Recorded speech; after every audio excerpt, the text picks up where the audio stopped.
Magandang buhay mga kapuro. This is Kevers 21. Ibig ko lamang kayo i-update sa aking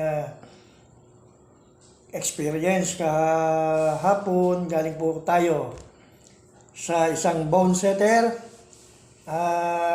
Actually po talaga matagal na ako naghahanap ng ganyan na mag-aalay ng aking mga buto. Siyempre nung aking pananakit ng lower back. Gayon din ang aking tuhod.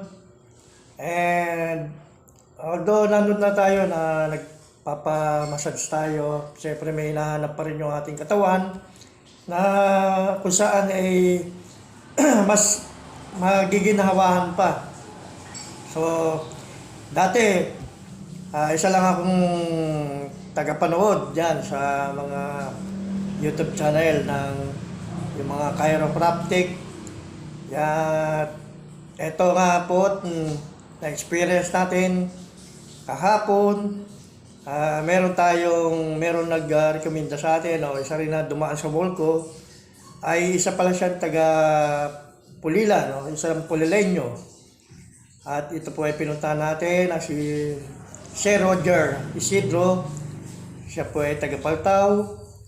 At masasabi ko pong once na tayo ay sumalang, talaga naman, parang popcorn yung ating mga naglalago tukang buto, yung mga disalignment natin, na ibalik sa dati, at tumangkad pa nga ako na isang guhit, ika nga. Okay, matutunghayan nyo dito sa makikita kong video, although hindi natin namalayan sa last part ay nag-low-bat na pala yung ating phone. Almost 1 hour na po kasi, pero ano lang po natin yung mga highlights po. So yung ibang part hindi po siya nakuhanan, pero importante yung aking lower back and knees ay nanumbalik po. Okay na po yung kanyang mga aparato. Okay, masasabi ko po sa inyo, first time kong magpa-bone setting, ramdam ko na kaagad po yung kanyang ginhawa sa aking katawan. Yung dating pagka binebend ko po yung aking tuhod, inalalayan ko pa. Pero ngayon, sabay na po yung paa, yung legs ko, talagang up down. Naibebend ko na po siya. And then yung lower back po, wala na po yung parang nag-ground sa aking mula talampakan hanggang baywang. And then, syempre yung mga dito, yung joints, yung frozen shoulder, nawala na rin po. So, tunghayan lamang po ninyo guys, at ipakikita ko na po yung first session. Then, syempre bago isalang, ay tayo muna interview muna ng konti para do sa background niya. Okay, see you guys. Pakikita ko po sa inyo yung aking experience sa chiropractic. Diyan lamang po kayo.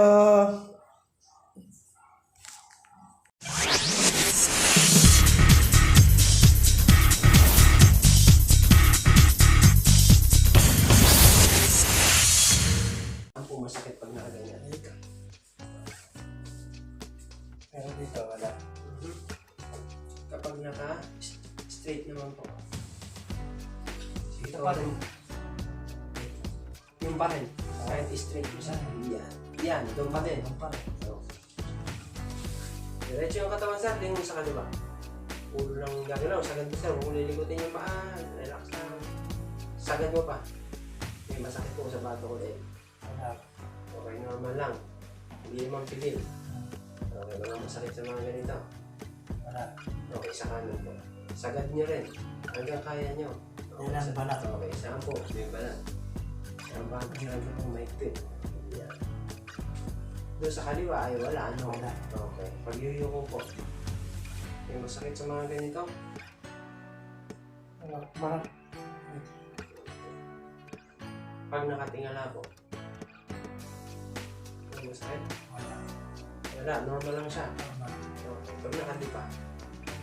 Tingnan nyo kung malay itong Mukha lang. malay. Yung kaliwa po, wala. Wala. Okay. ngayon, pagbibigitin niyo po yan sa taas. Pagbibigitin niyo nga. Nahihirapan ka ba itaas? Yung dito sa kaliwa. Pagbibigitin siya. Pagbibigitin niyo ganyan sa may bandang harap sa'yo. Hirap ba? Medyo hirap na konti. Dito sa kaliwa. Okay. And then, kapag nakataas mo ganyan, may masakit pa sa mga ganito. Wala. Wala naman. Pag nakaganito naman siya. Permis lang, may masakit. Permis lang. Sa likod wala. Dito. Yung kanan lang. Kanan. Hawak sa dibdib. Yung sa kaliwa. Pagkatawan po ito.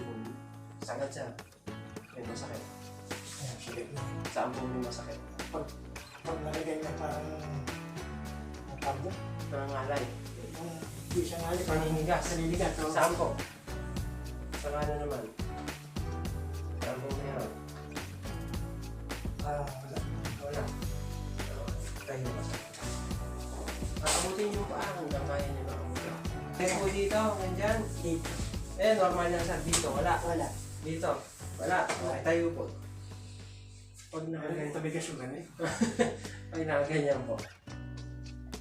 May masakit. Wala. Wala. May hawak sa lewang sa bukol pa. Side bend ka sa diba? May masakit po. Wala na to. May masakit. Wala. Walang masakit sa mga nagulbak. Wala. Wala. Sa kanila po. Dito. Apo.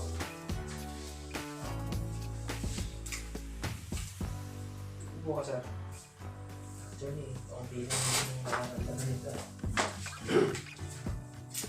Ito po, mawawala to. Pagka-align mo, at kung mis-alignments na ito, mawawala yan.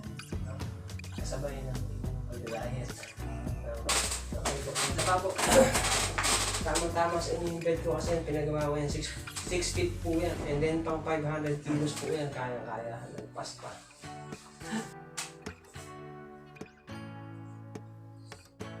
Pero tingin mo, halos dito makakakan dito. Ito mo dito. Kaya dito po. Medyo dito. Pero pinakamabilis po ang mga reactive. Malaki po. 6 footer din. Pero na, 120, 5'4 lang. Tingnan nyo, wala na pala. Masakit dito pa pag ibigin ko. Yan. Ayan, ayan. Dito. Ayan. Okay. Dito po. Meron din. Yan, pag tinisin ko, may sakit din ang sa dito po. Wala.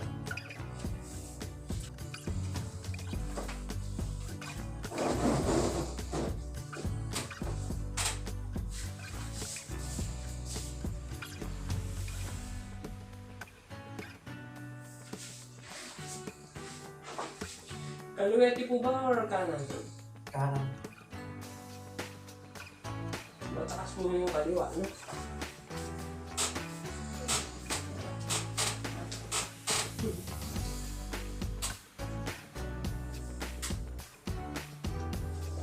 Yung masakit na hilot sir sa mga bulag yung ginaganito sir.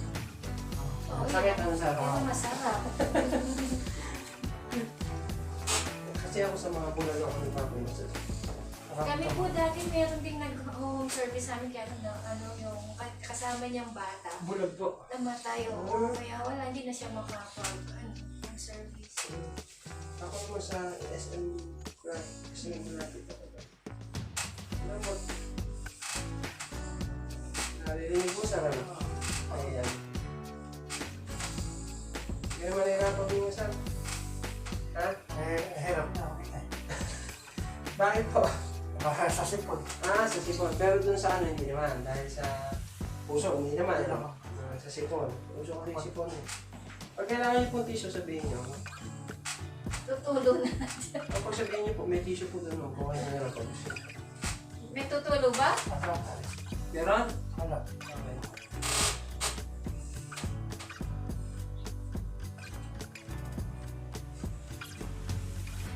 Pinambot na siya. Kailangan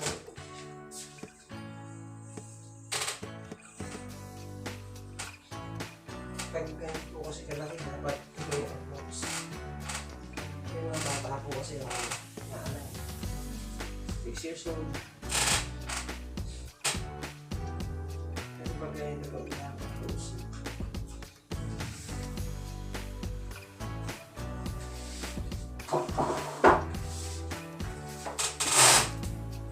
Buti pala sir, talagang huli ka. Kasi pwersado. Oo. Kasi wala na akong gagawin. Nagdadalawang isip pa ako kanina kung kukuhanin ko yung gusto sumama eh. Kaso naisip ko medyo may pasok ako bukas. Next ano na lang, may schedule na lang sila. Eh, parang earliest nyo na po is December. Opo, full bukas sila.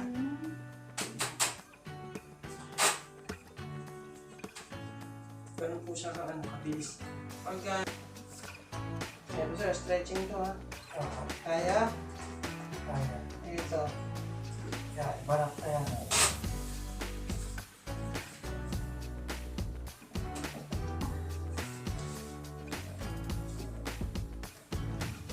May masakit sa tuhod dito. Sa bewang.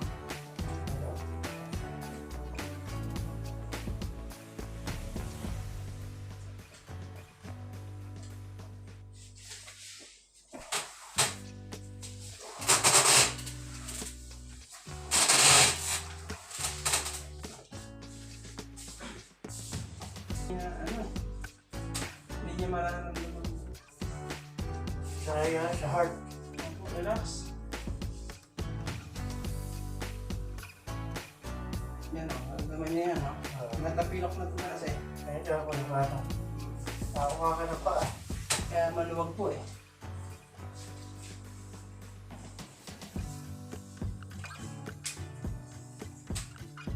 Ambot pa. Ambot, yan. Gagawin po ka lang eh, kahit 6 footer yan, kahit ganyan po, overweight. Basta mga hindi nilalaban yung katawan, hindi masyado mahirap. Mahirap po ganyan kalaki, tapos pinagtitigas yung katawan. Ako.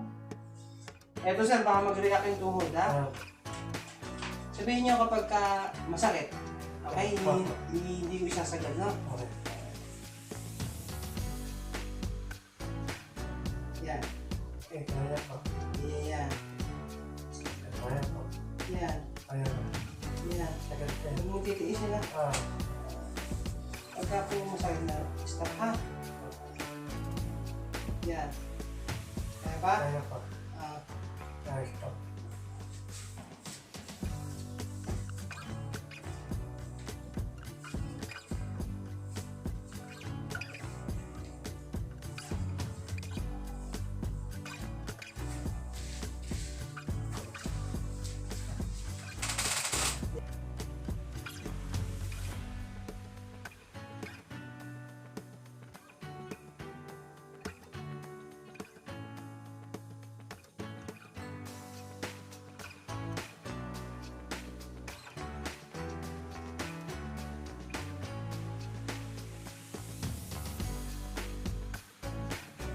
relax lang.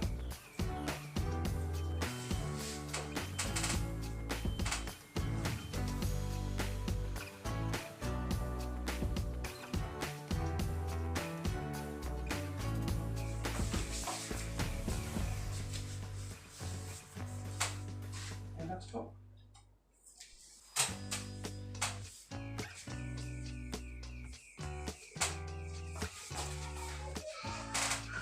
Lambot ulit.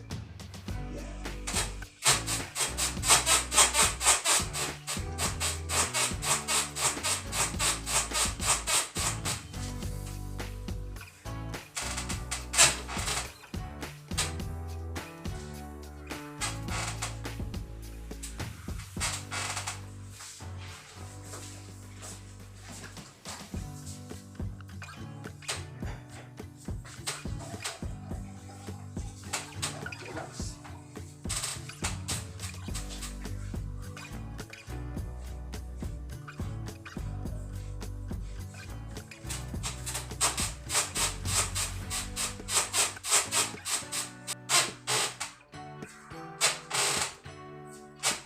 Narinig mo sa?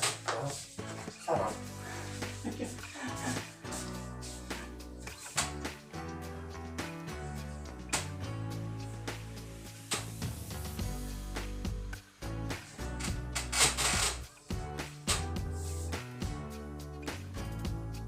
masakit to, sir. Dito. Dito. Yan. Ito. Yan. Sakit. Yan. Sabihin mo kung alin, ha? Yan. Ay, yan. Yan. Yan. Ito. Kaya na. Dito. Ada. Dito po. Ada. Dito. Ada. Dito. Okay. Ito. Ito, masakit na. Sakit.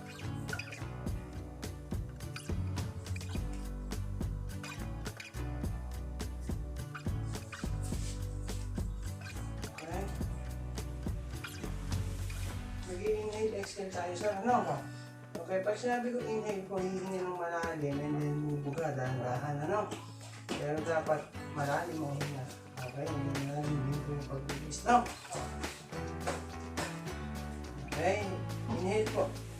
And then, buga po. Inhale ulit. Buga po. Tapos na. Continuous nyo lang. Sabay lang ako sa inyo. Sige.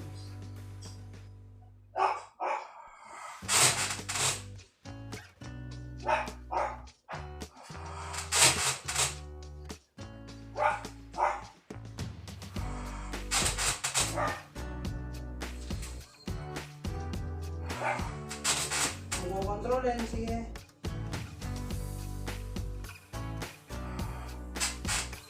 Sige, diretso. Sige. Relax muna.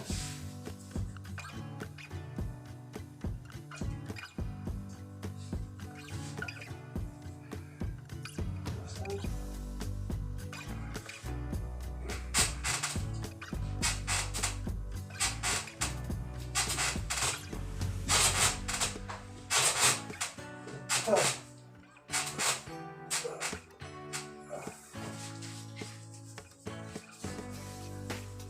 Okay ka lang, sir?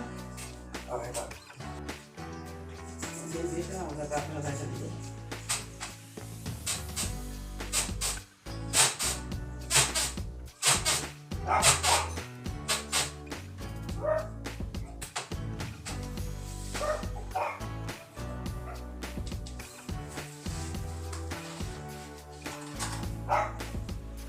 Relax na.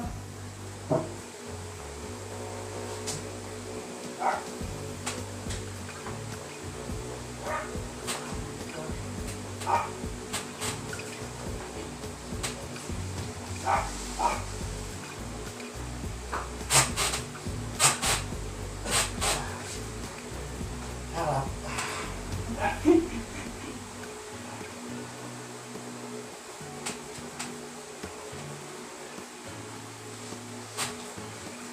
Tapos yung patient ko dito from Quezon City.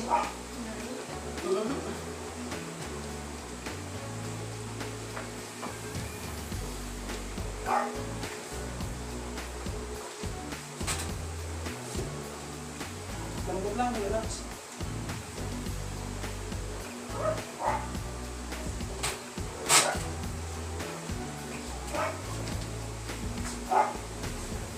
Dito sa dahan-dahan natin, pwedeng gano'n na. Medyo sumasakit sa dito. Pag ganito sir, masakit? Eh. Eto sir, Eh. kaya? Kaya.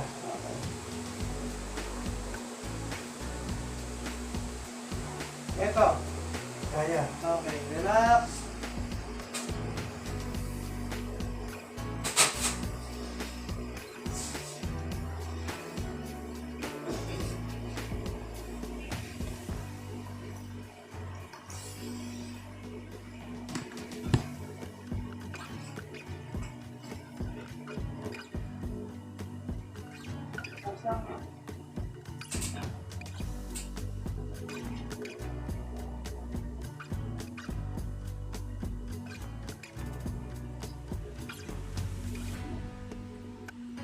Haharap ka.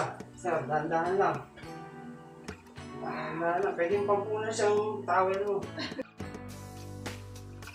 Parado lang. Okay.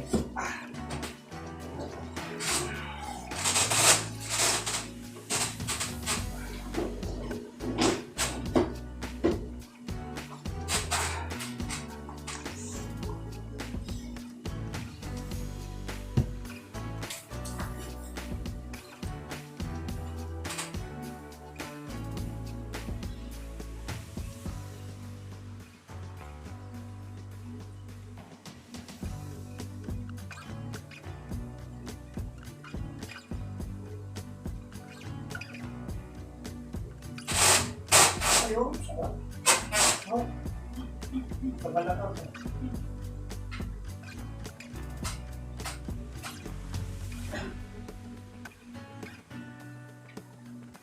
Pag tinatakbo ka rin yan, di ba magpatok? Ha?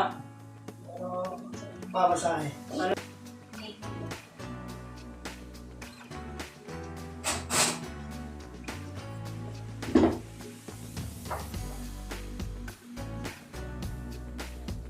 Ito yung may problema ang tuhod, sir, no? Hindi lang mo lang. Pag ito, ginanyan ko, sir, masakit. Ayun. Yan, sakit na. Yan.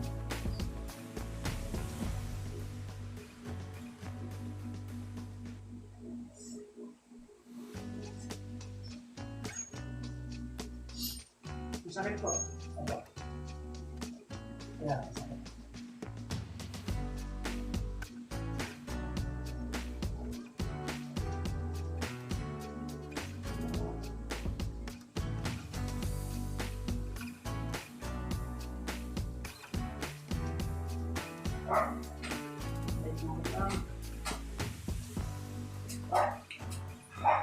Dali ah. Max. Bayad ng bot. May masakit sa singit, sir. Yung tuhod, masakit. Konti. Ang ginaganito.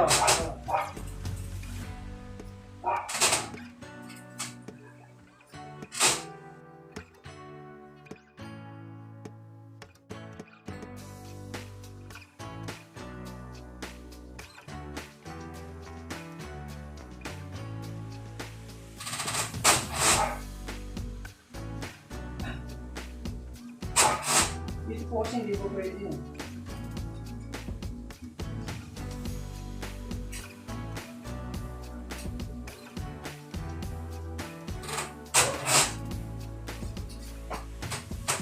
Kumain, nagpatok yun. Parang mababalik. Anong parang bumabalik? Siyempre po, kailangan bumalik mo. Pag hindi, maghihiwalay po.